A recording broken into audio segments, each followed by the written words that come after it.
2021년 고2 11월 모의평가 20번 설명하도록 하겠습니다. In 2003년에 영국 브리티시 에어웨이 항공사가 발표를 합니다. 어떤 발표를 하냐면 that they would no longer be able to operate the London to New York Concorde flight twice a day.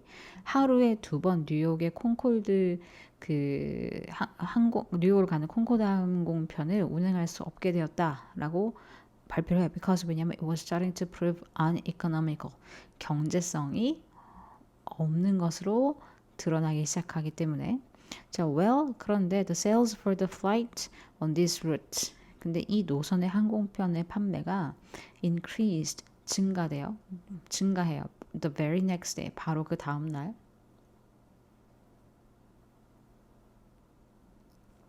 There was nothing, 아무것도 없어요. that changed about the route or the service offered by the airlines. 공항의 항공사에 의해서 제공되는 서비스나 어떤 노선에 있어서는 달라진 것이 nothing, 아무것도 없어요. Merely because it became a scarce resource. 그것이 부족한 자원이 되었기 때문에 그것에 대한 수요가 increased, 증가했다는 거죠. 자, if you are interested in persuading people, 너가 사람들을 설득하는 데 관심이 있다면 then the principle of scarcity, 희소성의 원리는, 이게 중요한 말이겠죠. 희소성의 원리는 can be effectively used, 효과적으로 사용될 수 있습니다. If you are a salesperson trying to increase the sales of a certain product, 어떤 특정한 상품의 판매를 증가시키려고 하는 판매원이라면 you must not merely point out the benefits that the customer can derive. 여기 지금 목적어가 없어요. From the said product.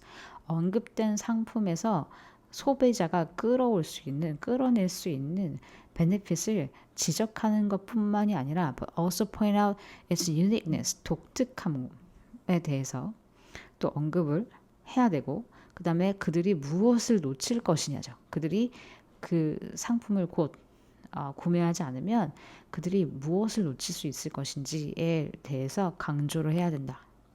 포인트 아웃 해야 된다. 이렇게 되는 거죠. 그래서 이 뒤에 but also 부분이 중요한 내용입니다. 자, in selling, 판매에 있어서 you should keep in mind, 명심해야죠. that the more limited something is, 무언가가 한정적이면 한정적일수록 the more desirable it becomes, 그것이 더 가치 있게 된다라는 것을 명심해야 돼요. 더비교급은 무조건 외워둬야 되죠.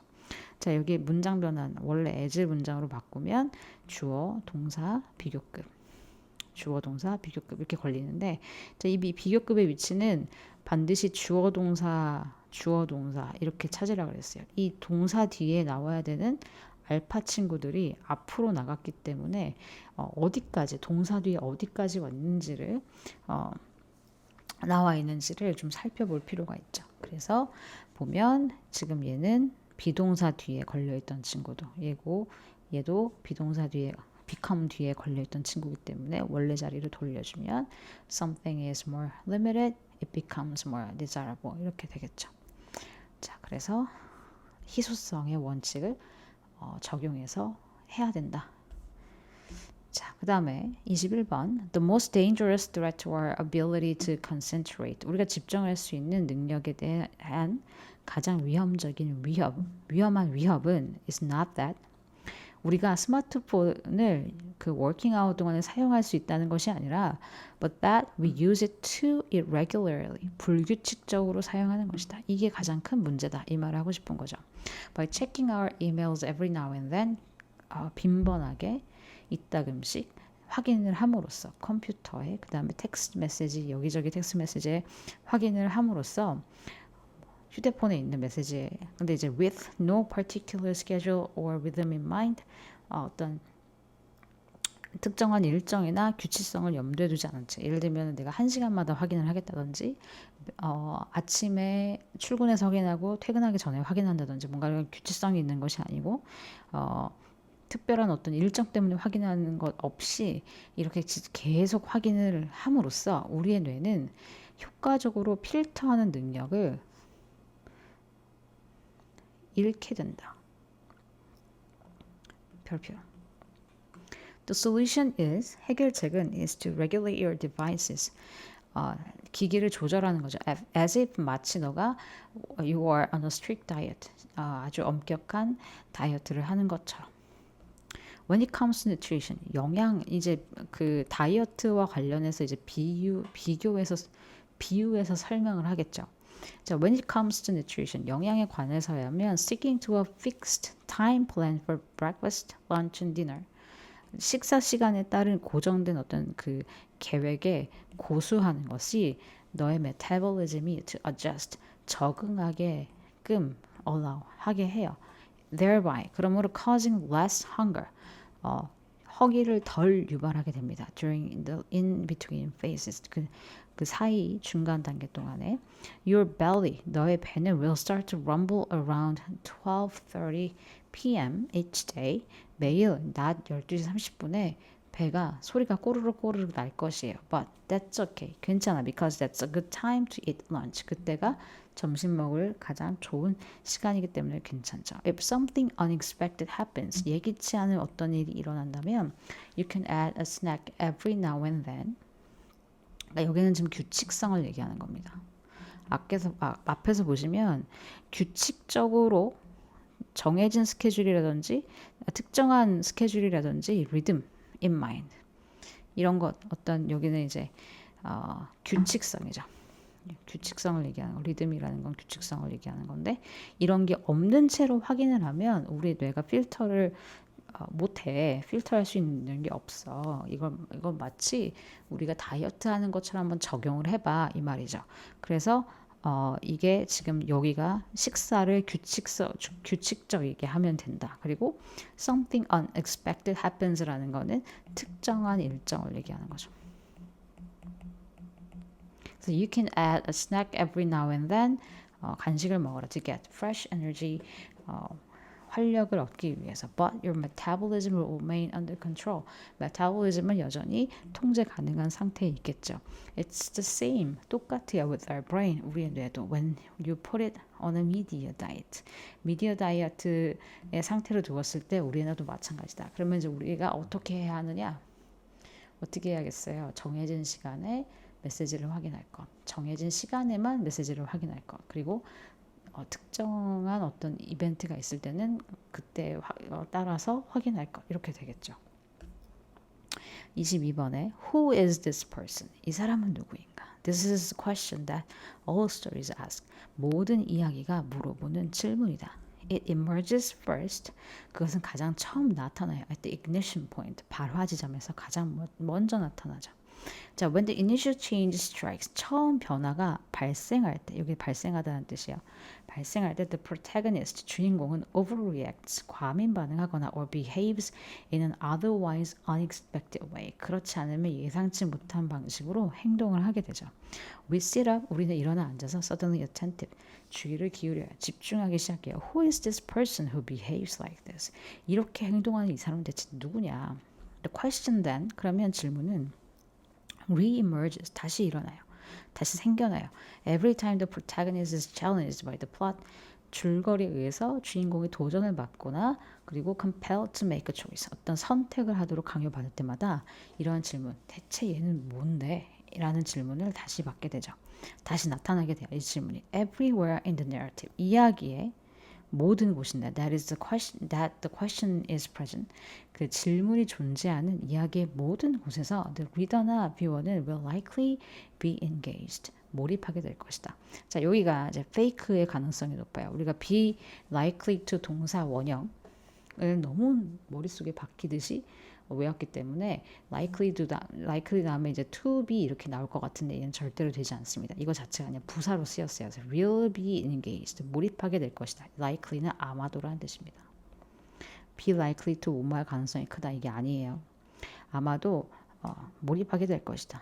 Where the question is absent, 질문이 부재하게 돼, 없는 곳에서. 그리고 the events of drama, 드라마의 사건이 move, 여기도 move는 안 되겠죠? out of its narrative beam, 그 이야기의 빗줄기에서 벗어나는 곳에서는 there are risk of becoming detached, 분리될 위험에 놓인다. 그러니까 몰입을 못하게 될 위험에 놓인다. 위험에 놓이게 된다. 그러니까 사람들이 집중을 못한다. Perhaps 심지어 even bored. 심지어 지루해지겠죠. Perhaps they are at risk of becoming bored. 이렇게 이 말이겠죠. If there's a single secret to storytelling then I believe it's this. 이렇게 되죠. 만약에 이야기하기에 한 가지 비밀이 있다면 난 이것이라고 믿는다. Who is this person? 이 사람은 대체 누구인가? Or from the perspective of the character, 등장인물의 관점에서 Who am I? 나는 누구인가? 라는 질문을 독자가 계속 할 수 있어야 된다는 겁니다. It's definition of drama. 이것이 드라마의 정의이고 it is its electricity. 이것이 드라마의 전기니까 사람들을 자극시키는 것이고 it's heartbeat. 심장박동이고 and it's fire. 불이다. 뭔가 이제 모티베이트 되게 만드는 무언가가 되겠죠. 자, 23번. Shutter speed는 refers to the speed of a camera shutter. 카메라 셔터의 속도가 shutter speed라고 나타나죠. In behavior profiling, 행동 프로파일링에서는 it refers to the speed of the eyelid, 눈꺼풀의 속도를 지칭합니다. 자, when we blink, 우리가 깜빡일 때, we reveal more than just blink rate. 우리는 그 눈 깜빡임의 비율보다 더 많은 것을 드러낼 수 있어요. 자, changes in the speed of the eyelid, 눈꺼풀의 속도는 can indicate, 나타낼 수 있죠. important information, 중요한 정보를요. 자, shutter speed, 이 속도가 is a measurement of fear, 두려움의 척도라는 거예요. To think of an animal that has an reputation for being fearful. 겁이 많은 것에 대한 for입니다. 많은 것에 대한 명성을 가지고 있는 동물을 한번 떠올려봐라. 예를 들면 치아와가 might come to mind. 마음속에 떠오를 수 있죠. In mammals, because of evolution, 진화 때문에 포유류의 경우에는 our eyelids, 우리의 그 눈꺼풀은 will speed up. 속도를 높일 거야. To minimize the amount of time, 시간을 최소화하기 위해서죠. 어떤 시간이냐면 that we can't see an approaching predator. 우리가 다가오는 포식자를 볼 수 없는 시간을 줄이기 위해서 눈꺼풀이 속도를 높여서 깜빡깜빡 거릴 거라는 거예요. The greater the degree of fear an animal is experiencing, 이렇게 되겠죠. 그래서 동물이 경험하는 그 두려움의 정도가 여기 지금 비동사 생략되어 있는 겁니다. 크면 클수록 the more the animal is concerned with an approaching predator, 그 동물이 더 많이 다가오는 포식자에 대해서 걱정하게 된다 이 말입니다. 그래서 여기 좀 복잡할 수 있는데 이게 지금 creator가 여기 붙어 있는 거고 그 다음에 이제 얘는 부사에 해당하는 거기 때문에 더 많이 이게 뭐가 아니지. 뭐 여기다 써도 되고 여기다 써도 될 것 같아요. 얘는 위치가 딱히. 자, in an attempt to keep an eyes open as much as possible. 가능한 한 눈을 계속 뜨고 있으려는 시도에서 이 눈꺼풀이 무의식적으로 speed up, 속도를 높이게 되는 거죠. 속도는 when it comes to behavior, 행동에 있어서는 almost always equals fear. 두려움과 같아요. In humans, 인간의 경우에 if we experience fear about something, 무언가에 대해서 두려움을 경험한다면 우리의 눈꺼풀도 마찬가지로 똑같이 하는 거예요. 그 뭐예요? 깜빡깜빡거리는 속도가 엄청 빨라질 거라는 거죠. 치아와처럼요. 자, 그 말은 즉 they will close and open. blink란 얘기지 우리가. 여기는 곧 블링크란 얘기죠. more quickly, 더 빠르게 닫히고 열릴 것이다.